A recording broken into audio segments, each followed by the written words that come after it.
Good evening. Welcome again. I'm Karolina Pajączkowska, and this is Flash News from rainy Poland. We look global, we look local.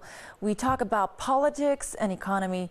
We start with the domestic politics, though. The future of ruling coalition looks bright after United Right has reached a deal.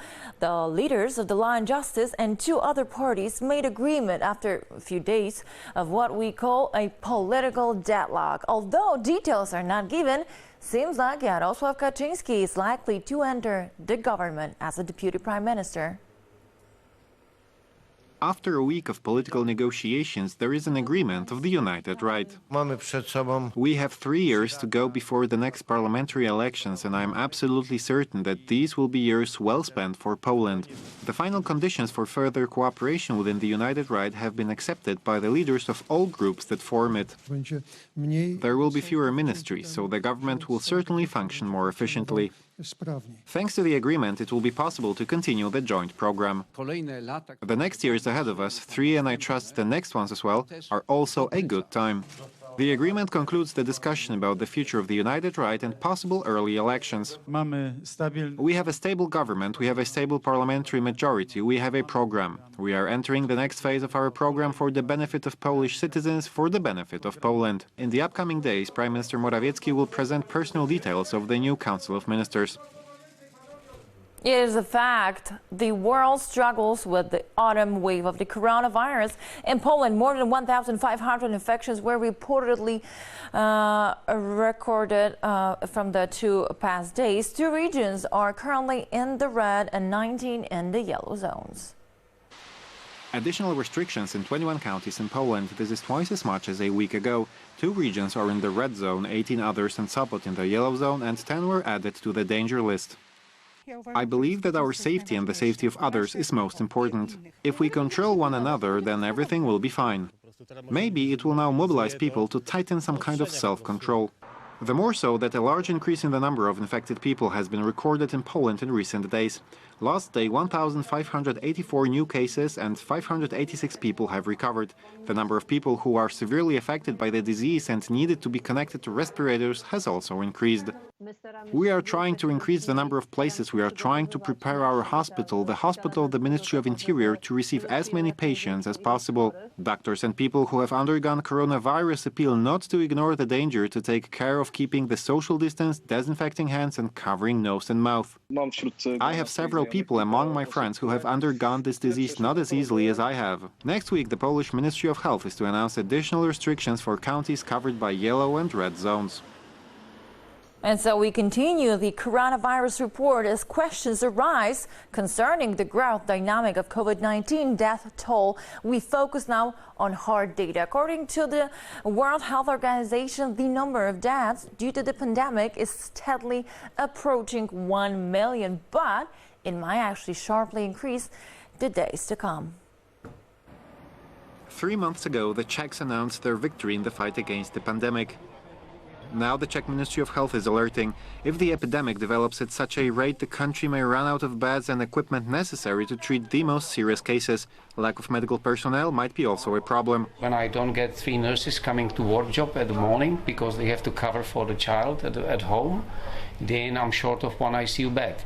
And this is my concern. Not a few, as in the Czech Republic, but a few thousand cases of coronavirus are detected daily by French laboratories. Since the 15th of August, we have observed a steady increase in the number of positive diagnosed patients. We have reached a level when 16% of all our tests are positive. The French government introduced new restrictions. Bars and restaurants have to be closed at 10 p.m. in 11 cities.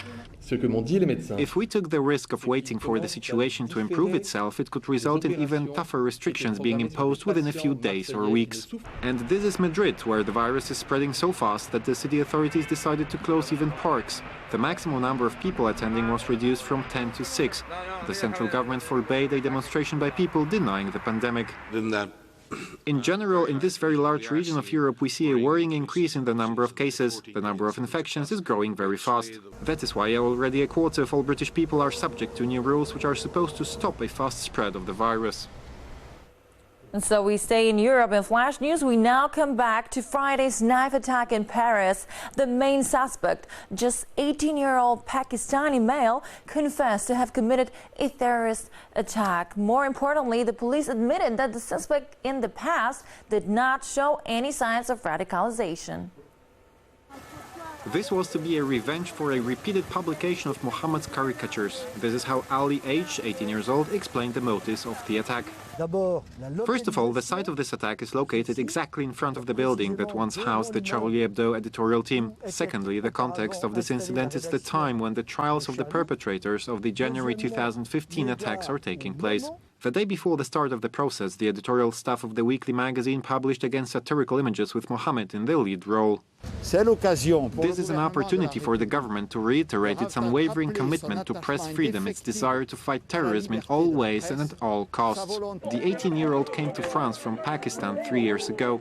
He was one of the illegal migrants. A few months ago he was arrested for illegal possession of weapons, but as the services maintain, he showed no signs of radicalization.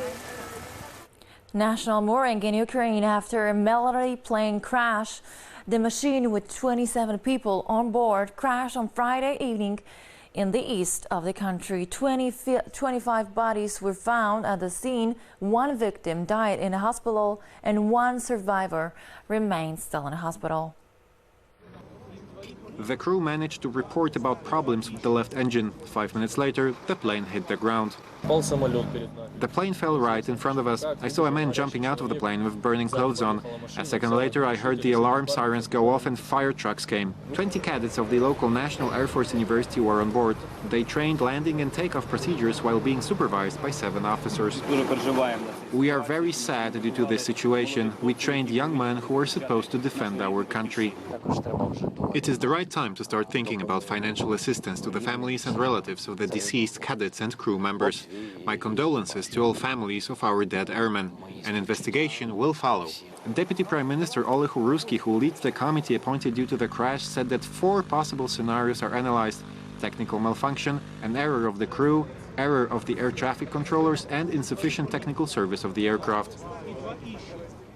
49 days ago, Belarusians took to the street of the biggest cities in the country. Now, the crowded weekend's demonstration became a powerful way of protesting against the Lukashenko's regime, as every Saturday women went to the streets, even despite mass arrests. With their heads up high, they are marching together for a joint free Belarus. Among them, the legend of the Belarusian opposition, 73-year-old Nina Baginskaya. They do not give up, despite the aggression of the services and mass arrests. According to independent media, about 100 women were transported to police stations. Among them were reporters from Nasha Niva, Euroradia, the portal tvp.info and TV Bielsat, and probably 5 street musicians who performed the song Walls in the underground passage. Just like a week ago, Nina Baginskaya was also briefly detained. However, on Sunday, another mass and another national protest is expected, which is supported from abroad by the leader of the Belarusian opposition, Svetlana Tikhanovskaya.